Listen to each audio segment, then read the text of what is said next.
आहात आपल्या हक्काचं चॅनल, आपली बातमी, आपलं चॅनल वन भारत। महाराष्ट्राचे मुख्यमंत्री देवेंद्र फडणवीस यांच्या वाढदिवसानिमित्त त्यांच्या निरोगी, दीर्घायुष्य आणि यशस्वी सार्वजनिक जीवनासाठी डोंबिवलीच्या ग्रामदैवत श्री गणपती मंदिरात भव्य महाआरतीचे आयोजन करण्यात आले।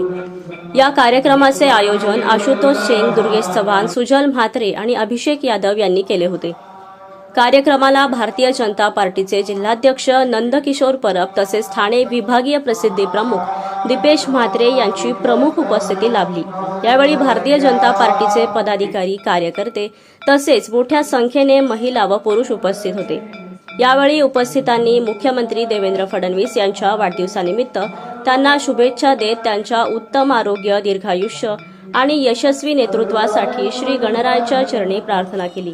मुख्यमंत्री देवेंद्र फडणवीस हे शेतकरी, कामगार, विद्यार्थी, महिला, युवक तसेच समाजातील सर्व घटकांच्या विकासासाठी सातत्याने कार्यरत असून त्यांच्या नेतृत्वाखाली महाराष्ट्र विकासाच्या नव्या उंचीवर पोहोचत असल्याची भावना यावेळी व्यक्त करण्यात आली। महाआरतीनंतर उपस्थितांनी मुख्यमंत्री देवेंद्र फडणवीस यांना वाढदिवसाच्या शुभेच्छा देत महाराष्ट्राच्या प्रगतीसाठी आणि जनकल्याणासाठी त्यांच्या नेतृत्वाला अधिक बळ मिळावे अशी सामूहिक प्रार्थना केली।